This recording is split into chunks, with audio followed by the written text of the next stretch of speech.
This is a very sad day for casual enjoyers of radical financial privacy. Local Monero announced some time ago that they were going to be winding down. May 7th is when it started. They shut down all new signups to the site and any new ad postings.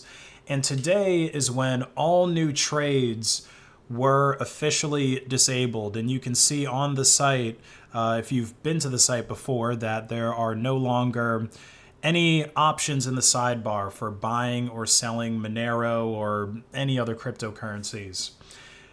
And on November 7th, the website localmonero.co, and I assume their Onion site as well, are going to be fully taken down. Now, if you aren't familiar with this site, it primarily allowed people to buy and sell Monero for primarily fiat.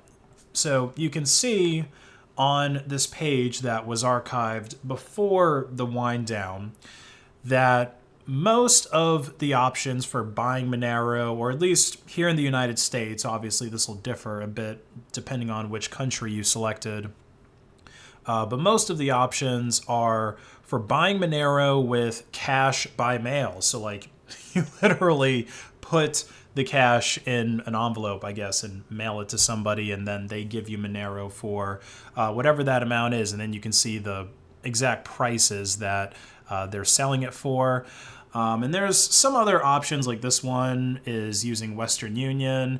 Other online payment looked like this person was using Cash App. And if we scroll down a bit more, there's even options for meeting up with someone in real life at a specific address, like the Detroit Zoo here, and purchasing Monero from them in person with cash. I mean, it really doesn't get any more peer-to-peer than that, at least as far as the exchanging goes.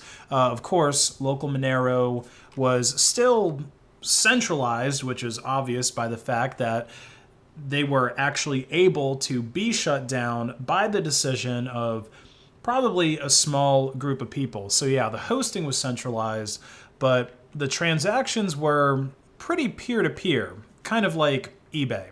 So we can read more to get some idea about what exactly happened here. This is the details that Local Monero is giving us.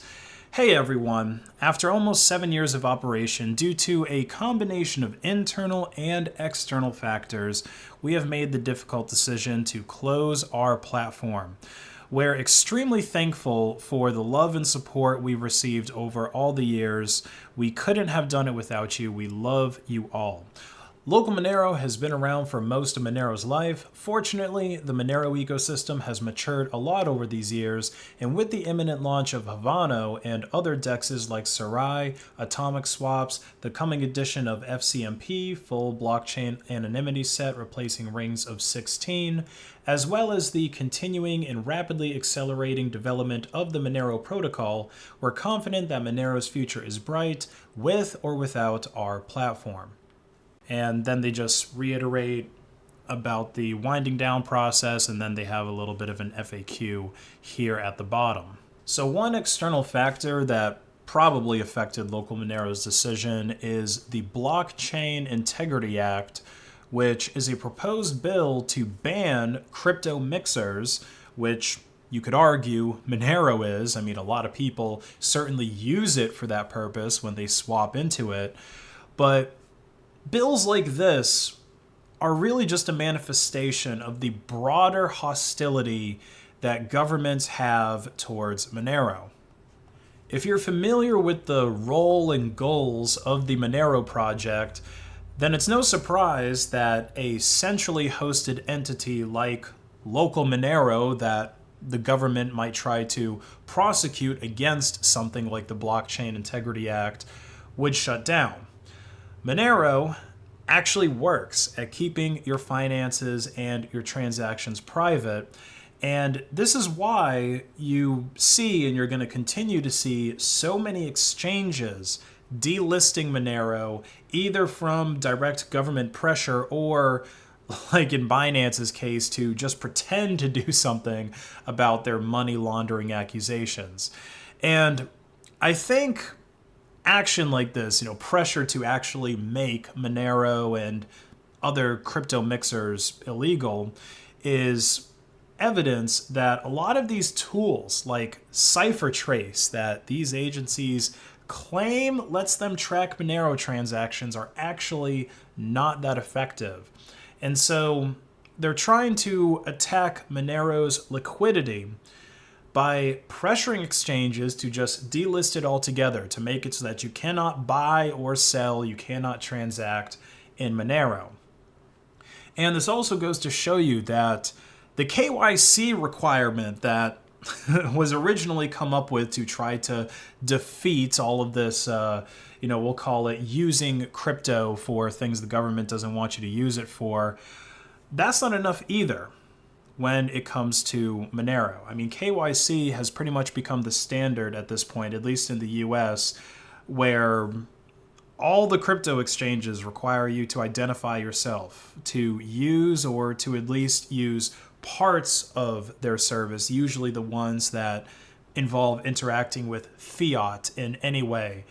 KYC is going to be required. So even the association of people's real identity with Monero and whatever other limited data could be obtained by the government or whoever colluding with the exchange still isn't giving the government enough data to prosecute those who they feel they need to for using crypto in ways that they don't want people to.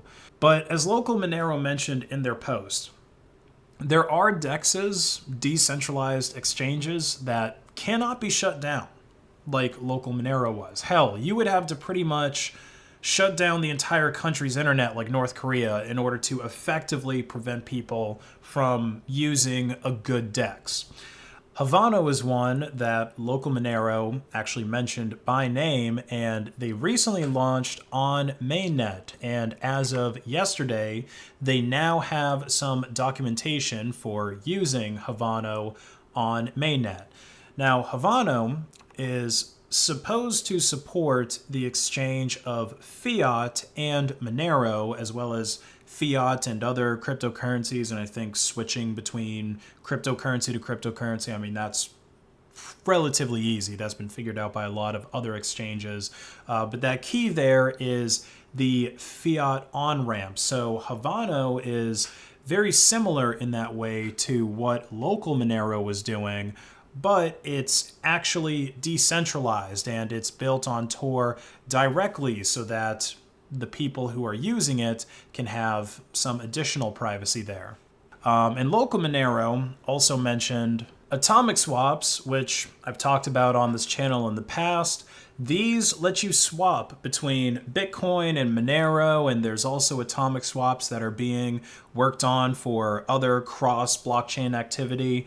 But they let you do swaps between different cryptocurrencies in a way that's decentralized and automated without the necessity for any exchanges or any third-party escrow agents.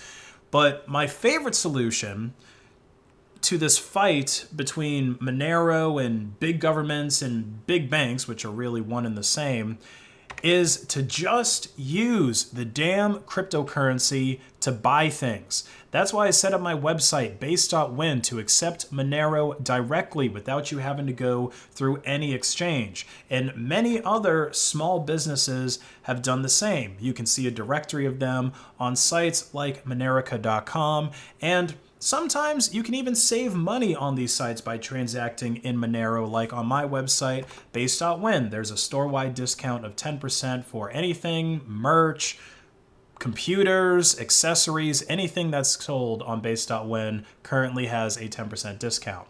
And in a way, the exchanges, both the centralized and the decentralized ones, have been one of the worst things to have happened to cryptocurrencies, because in the age of exchanges, the vast majority of people don't treat crypto like a currency. They treat it like a security. And I get why most people, or at least most of the cryptos, have a hard cap supply like Bitcoin, for example, and that's going to naturally make you not want to spend it because almost nothing else in the universe is as finite as Bitcoin is.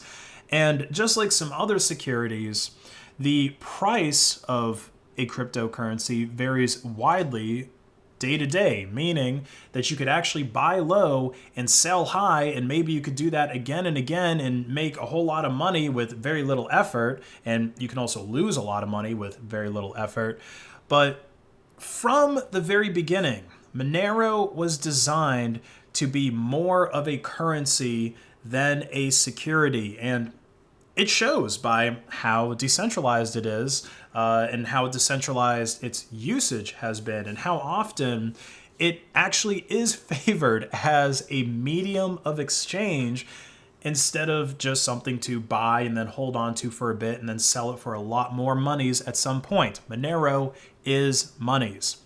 And don't get me wrong, there's still more work that our monies needs in order to scale up for more mainstream adoption, if that's even going to be possible, because obviously this hostility is going to make a lot of mainstream people not want to use it. But I think the right people are using Monero, and the right people are adopting it in the right ways. But the point is, the fundamentals are there.